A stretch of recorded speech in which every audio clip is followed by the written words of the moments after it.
Hello and welcome to What It Takes, where each week we talk to leaders and innovators in our region about topics that have the potential to impact each and every one of us.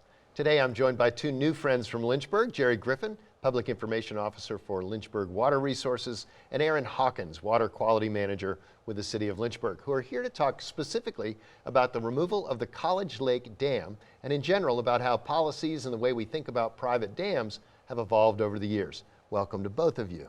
Thank you very much. So Jerry and I have been talking on the phone about how we can get Lynchburg more integrated into what we do here. Very glad to have some folks from Lynchburg here. Jerry, you work for the Water Resources in Lynchburg. How did you get into that position and you know? Well, yeah, that's a great question.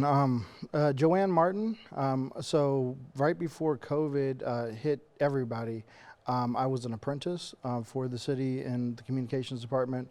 I was working at an institution, and I've done a lot of campaign work and a few other nonprofits, and so I just wanted to learn the intricacies of how the city communication apparatus worked. And so I apprenticed with Joanne, and then we went on lockdown for a little bit when COVID hit, and it turned out that Lynchburg Water Resources had been looking for somebody to fill their PIO billet, and I applied, and I guess I did okay during the interview. And you know, my whole strategy in the interview was not many citizens that I talked to knew much about Lynchburg Water Resources, and so I wanted to reintroduce the community to this essential service that we have in our community that does a lot more than people realize. I know we don't think about water.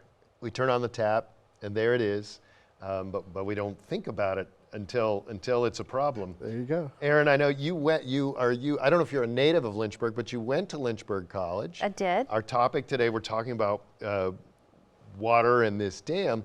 The dam project, the dam removal project, is on the property of the now University of Lynchburg, right? And did you have experience with that body of water before? Yes, actually I did. Back when I was a student there, there used to be a floating dock on that lake. I used to stand on that floating dock. It doesn't float any longer, unfortunately. However, you know, I've worked with, you know, as a student there, you know, working on research on the lake, and then, you know, as a professional capacity with the City of Lynchburg, now responsible for the removal of that dam.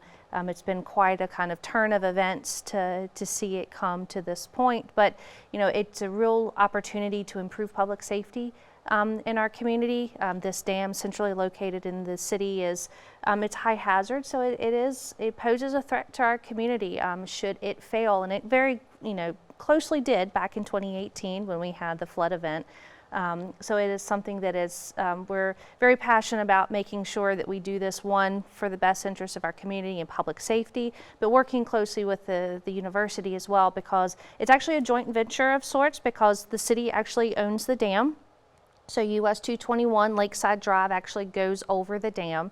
Many people still don't realize that the road is the dam supports the road.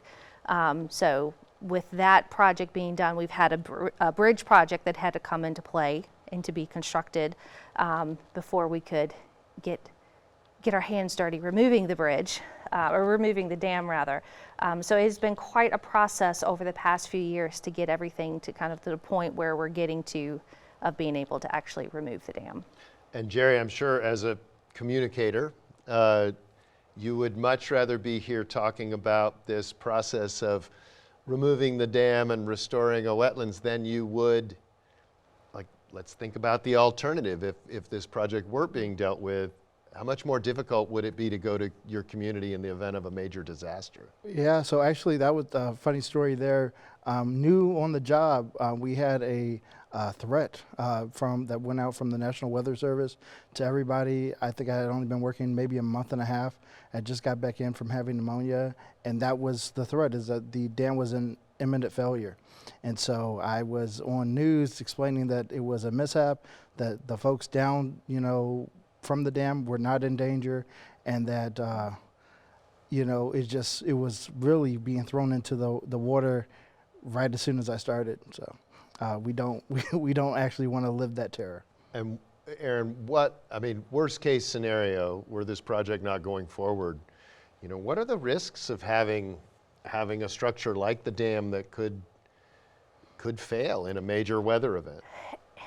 Any dam owner, whether you're in Virginia or really across the nation, any dam owner is cognizant of the fact that something could happen, that that structure is no longer there, because you have to look at it as just as a structure.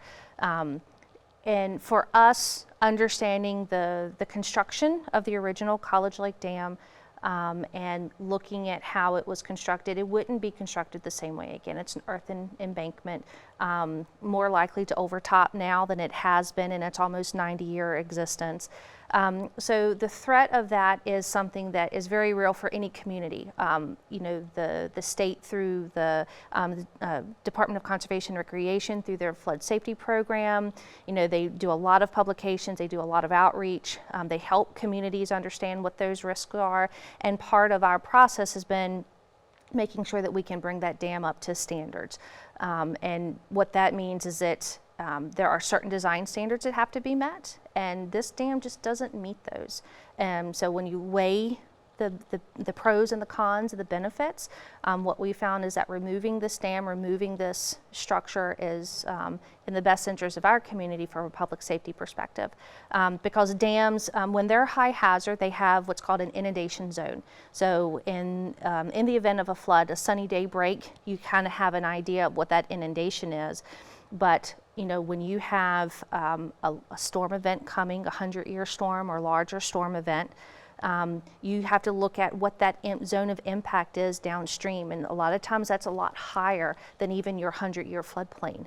So you're looking at, you know, any roads, any structures that could be in the wake of that, you know, water coming downstream. So that was something that we had to take into consideration as well. We have many roads, we have structures, we have transportation, railroads, you know, that go closer towards the river downstream. So there was a lot of things that had to be weighed in deciding to remove and actually moving forward with the dam removal. And yet, you know, a nice body of water within city limits, I mean, that's very attractive, right? I'm sure there were some in the community, and Jerry, again, is somebody who's in kind of public relations mode. Was there a lot of convincing that had to be done when the best course of events turned out to be, we're gonna restore this to its natural state? You're not gonna have a lake anymore. Yeah, so actually, surprisingly, we've had a lot of support from like the University of Lynchburg, who's actually partnering with us on this project. There's been a lot of reminiscent moments and conversations that have begun to take in place of just, you know, remembering the time that the lake was a lake. And like there are people who are like taking this opportunity before we actually begin the process of removal to enjoy it, right? You know, it's fall, it's beautiful, you know, and so it's just like getting out there and, you know, spending time with a friend before they transition. Oh, okay. Now, the history of this dam, you mentioned that it wouldn't meet standards today. It was the result of a sort of some bargaining back and forth between the highway building state and the college, is that right? It was. So our understanding of the history of it as we've learned through this process and working with the university as well, as Jerry mentioned, they have a lot of really great old photos. And we've tried to take advantage of that and, you know, and kind of reminisce and give that acknowledgement of the history that it's had in the community. But it was built in 1934. It was built by the State Highway Department then, now VDOT, and a partnership with the then college when it was, because the university started in about 1903. The dam was built in 1934, so it was still relatively new, a relatively young school at that time. And it was built mostly for recreation purposes. So the Blackwater Creek, as the water body is known up and downstream of College Lake, Blackwater Creek was a stream through there. So what this dam removal project will do is really bring back Blackwater Creek through this area. Fun fact, you know, I'm a generalist, so when we have a program about dams, I have to quickly do some research about dams. I didn't realize only 2 natural lakes in the whole Commonwealth, one of which is endangered at Mountain Lake, where those of us who know the story, there's not much water up there now, there might be again, and then one in the Great Dismal Swamp. And yet there are lakes all over the state, mostly man-made. I know it's not necessarily your area of expertise, but from reading online, many of the dam structures in the state, both privately and publicly held, are not in the best of shape. Is that right? That's true. It is not my necessarily wheelhouse to know all the details from a dam safety perspective, but there are. So what we have learned and what we have seen over the course of many years is that there are a lot of dam owners out there that don't really understand the risk and liability associated with that dam. So during your annual inspections, making sure you don't have trees growing on an embankment, making sure that there are certain safety things and maintenance items taken care of are really critical to ensuring your lake and making sure that you have that waterfront property if you still want to have that waterfront property. So it is something to be very mindful of as an owner. In terms of, I don't know where it fits, Jerry, in terms of like the overall picture for your organization, but you know, I understand that there was a lot of sediment and silt and things in the existing dam. Does this project do anything for water quality in the city as a whole? Absolutely, yeah. So, I mean, we have a whole plan, and I think this might be a question for Erin, but the plan for this is to remove some of the sediment or kind of put it in different spaces to spread it out a little bit better, but to make it where this watershed becomes a thriving one, right? So that's healthy, and so it gives us an opportunity to kind of correct some of the impurities that kind of exist now over time. Yeah, that was, you know, a water quality perspective was very important to us when we were designing the dam removal, because you're right, there is a significant amount of sediment that has been captured behind the dam. It's something that we didn't want to just allow to flow free-heartedly downstream. I mean, you can say take out a dam, but it's so much more complicated than that, especially in an urban environment as Lynchburg is. So we don't want to see impacts downstream. We don't want to see that stream bed raise. We don't want to see it scour anymore either. So sediment management was really at the key and at the heart of the project, just as much as removing the dam is and having that free-flowing water through there. It's important to make sure that we have a stream channel that water can flow through, and being able to manage that sediment out, you know, kind of on the outer reaches of the floodplain area, and then reestablish that floodplain so that creek has a place to meander through and be able to have some of that overbank flow that you don't have in some other areas. Yeah, I want to talk about that a little bit. We are recording this in early October, and we've just come through what could have been a big weather event here with Hurricane Ian. Thankfully, it didn't affect our area as much as it did many others. But when you talk about being able to withstand the major, you know, 100-year floods now seem to happen much more often than every 100 years, right? And I know statistically that's not the way the It just means it's a 1% chance of it happening in any given year. So the likelihood that it could happen is always there. It's just the kind of that percentage, that chance that you have for it to happen. Yes, you can't say, well, it happened last year, so we're good for another 99. Exactly. I get that. But what does the restoration, first of all, how much of the stream bed is going to be restored? And how does that help with the resilience of the community and able to withstand these major water events that we seem to have a lot? Absolutely, that's a really great question. What we are trying to do, we're not going to be able to restore, or we would like to be able to restore the full historic reach of the lake, because that lake, what you see now in an aerial photo, is much smaller than what it used to be when it was a much larger lake. It's about 14 acres now when you look at it. It was, you know, at one point in time, you know, over 40 acres. So it's reduced down in kind of that open water body. So when you're looking at it, we're having to look at a ways upstream of kind of that open water body now to be able to tie in both up and downstream into Blackwater Creek, and be able to create a stable channel through there. So it's going to be, oh gosh, I don't remember the exact footage off the top of my head, but it's a fair amount. It's almost a mile worth of stream between that and the tributaries coming in that we'll be restoring as part of this project. And so, Jerry, citizens are giving up their lakefront property or whatever, or the university is.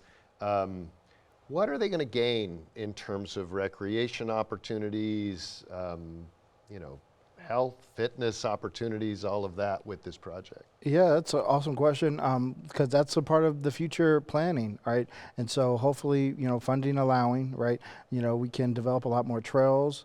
We're looking at partnering with some of the local schools for signage and just interactive opportunities. It's a great research opportunity for the university, for collegiate students.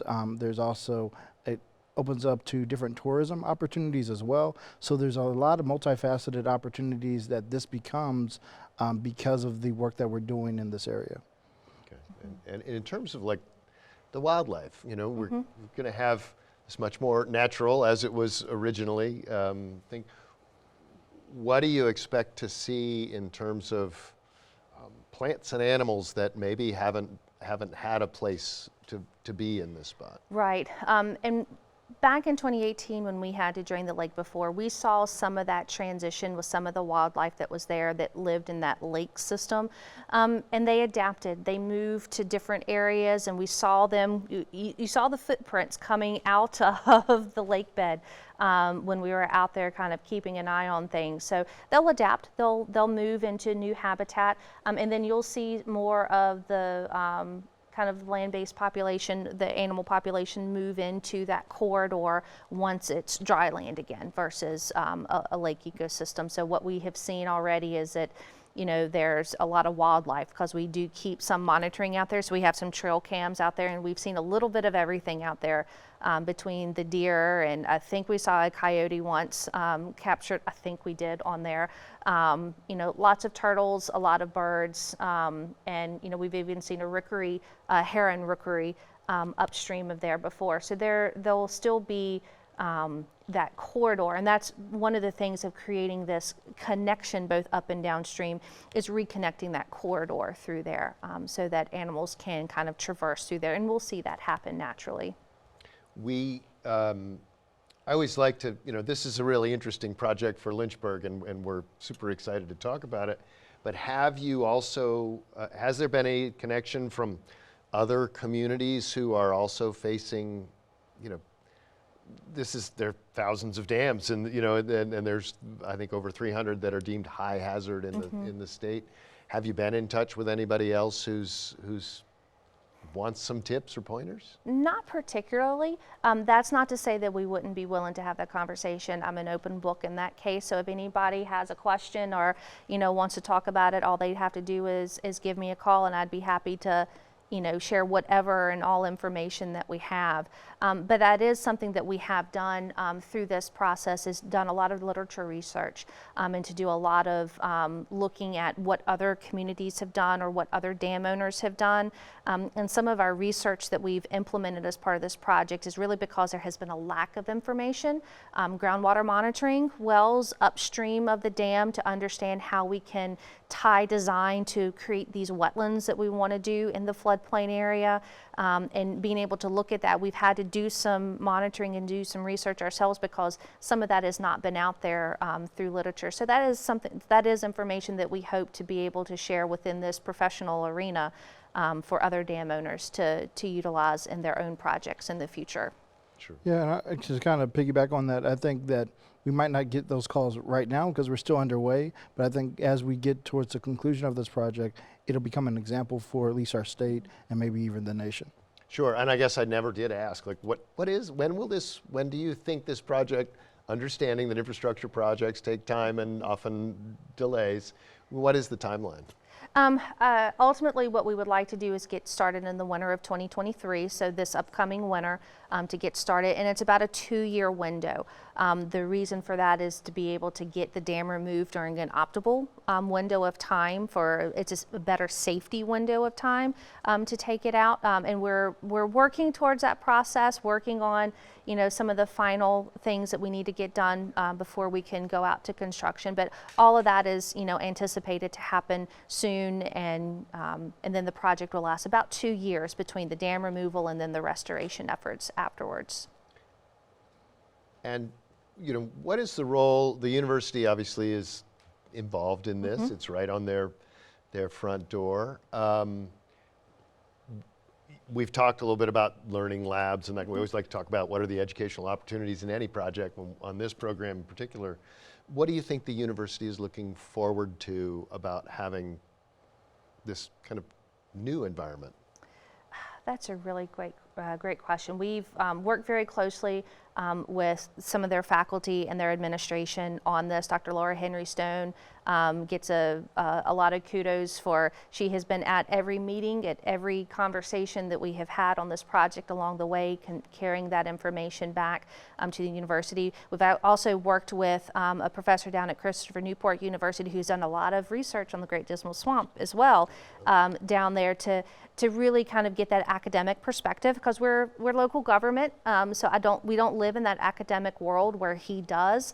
So he has given a lot of insight and knowledge into how we can make those connections with campus. So whether it's invasive species, wetland monitoring, groundwater monitoring, which is something we're doing now and want to continue with the university, there are a lot of opportunities that they would be able to take advantage of. Another one that we talked about earlier is the trail system. So we do have a master plan that we created with this project to really talk about what could be done out here, not just from a construction standpoint, from a recreation. We've got parks upstream, we have parks downstream. We'd like to make those connections. And so what we wanted to do was plan for that. We're not going to be able to construct it right now, but we can at least plan for it so that we can make those connections in the future. And ecotourism, as we mentioned, was something that the university had interest in, and that might be something that they'd be willing to pursue in the future. Sure, and Jerry, I know that here in Roanoke, we have an extensive greenway system that runs along the river, and I know you all have some fantastic trails along the James. That's not something that people thought about in the 30s, was it? I mean, it's a whole new way of looking at what our natural resources are good for, right? Yeah, and like one of the great things kind of going through this process is we've had 2 public meetings, and we've actually had kind of like an open house thing we did at the university. The appetite and the interest and the engagement from the University of Lynchburg students has been incredible. Like, this is something that they're vested in, that they're interested in, and they're excited about, just learning how we're going through this transition. And like, the interest from the students, to me, has been one of the main takeaways as far as like the impact to that community. Mm-hmm. Big projects like this don't get done, overnight, and they don't get done at all if there's not funding for it. How is this big project being paid for? We have been fortunate to work with the state.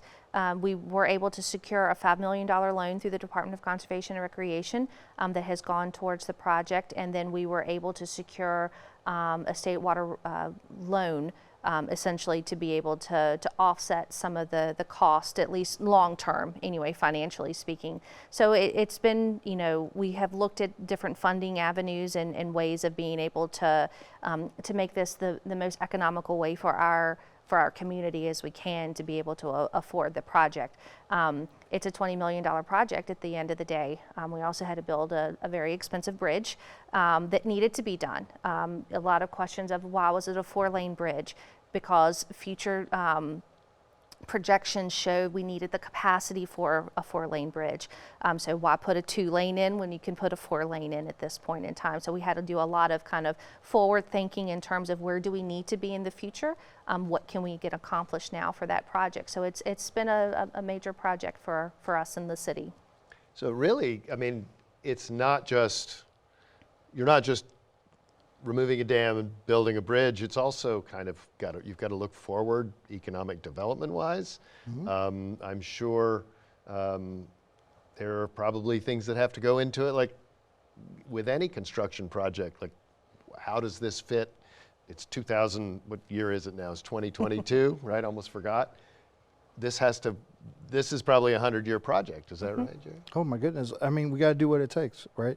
Like, looking at the populace of Lynchburg, how it continues to grow, how a lot of people who come to this place for one of the 6 colleges in the area are deciding to stay. Like, me, I went to one of the colleges in the area, I've stayed, I have a family, and it's like, it's incredible because this is a place that is growing, it's thriving, and projects like this make it more appealing for people who are not from here to stay here.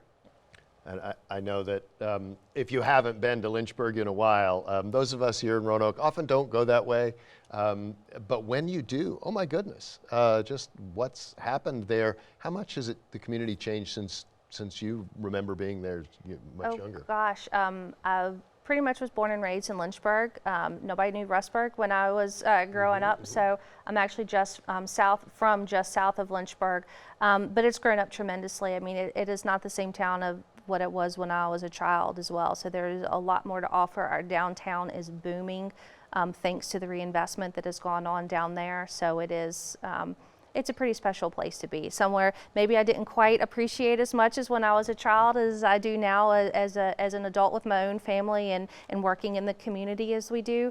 Working on the stormwater program in the city, you wind up meeting a lot of people and touching a lot of different facets of the community in terms of what can be impacted environmentally speaking when you have these large storm events. So it's a pretty special place to be now. Well, I'm so glad that you guys made the drive from Lynchburg to Roanoke, and unfortunately that is all the time we have, believe it or not. I hope today's show has made us all think a little bit more about the infrastructure near us and how it can impact so many if neglected. If you'd like to know more about the College Lake Dam project, there's a really great interactive website that you can access at collegelakedamremoval.org. While you're online, we'd also appreciate it if you'd go to the Blue Ridge PBS Echo website and subscribe so that you can be in the loop when we add new content to our own video on demand library for what it takes. I'm Tom Landon.